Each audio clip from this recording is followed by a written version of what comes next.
I'm sitting in a tourist town while Susie knits one building down. With all the booths and tables full, when something comes available, the restaurant where we're eating next said they would call or send a text. So there she sits for both of us, just waiting for her phone to buzz. I walked a block, then down the road until I found a Diet Coke. And now here in the shade I sit, where I can still see Susie knit. But this old man's eyeballing me, or maybe checking out my seat. And since this bench was made for two, I know what he's about to do. It isn't mine, it's just that, well, I like it fine all by myself. But here he comes, his cane in hand, and now I'm sitting by this man. Two girls walk by, three dogs in tow. He looks at them, and don't you know, he slaps his leg and says, "Here, boy," then says, "Here, girl," and oh, the joy. Once I was peaceful as could be, and now a dog is sniffing me. Her nose is where I keep my purse. I wish she'd buy me dinner first. The women give each leash a pull, but one dog has a bladder full. Where once I sat all by myself, I watched this dog relieve itself. I guess she thought she should unclench and make our seat a Johnny Bench. Now, I love dogs, don't get me wrong, but way back when I came along, we didn't take them everywhere or pay to custom cut their hair. We didn't buy them gourmet food or pick up all their precious poo.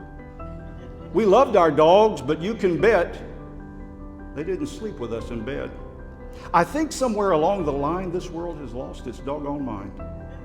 If Moses was alive today and went up on the mount to pray, when he was through, when he came down, he wouldn't find a golden cow. No, he'd return with Yahweh's law to find the backward church of dog. Just my opinion, naturally. Now half of you are mad at me.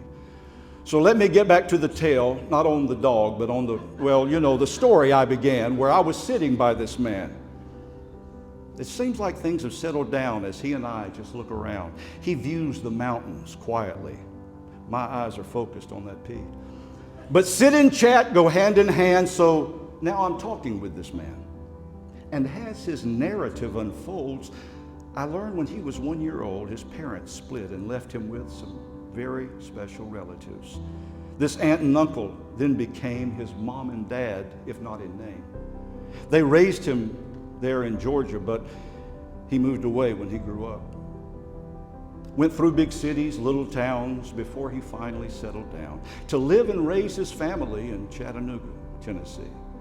He's 82 or 3 or 6, I simply can't remember which. And he's lived there in Chattown for a half a century or more. But then his trip down memory lane pulls right into, let me explain.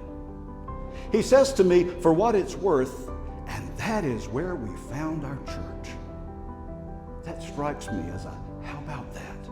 Here's this old man that lives in Chat, and when he tells a stranger why, the first thing that comes to his mind, not schools or shops or even food. No, it's the church God led him to. But then he stares off into space and gets this strange look on his face. I see him there, but I can tell that he is also somewhere else. When he comes back, I'll tell you what, he says a bit, but says a lot. I'm glad, he whispers, just for us, that I was born back when I was. To me, his words aren't just to vent. They hit me more as a lament. He speaks about a simpler time and how this world has lost its mind. Not like a grump who hates the youth, but like a sage who speaks the truth. His words reveal a heart that grieves as he describes the world he sees. A world where wrong is now called right and darkness masquerades as light. Where people do the vilest things while singing out, let freedom ring. There is no hatred in his tone, just grief, and he is not alone. This isn't some judicial bench, and we aren't there to jail or lynch. Just two men looking for a home, relieved to find we're not alone. By now he knows my calling, and he says to me, just man to man, my heart goes out, I have to say, for those who pastor in this day. But looking back, I clearly see, right then is where it dawned on me. That man could not have understood that I was feeling pretty good. For God did what he always does. He showed me he knew where I was. He sent that Baptist man to me to interrupt my reverie and help me with a word or two, some affirmation from the pew, reminding me right then and there, he puts church benches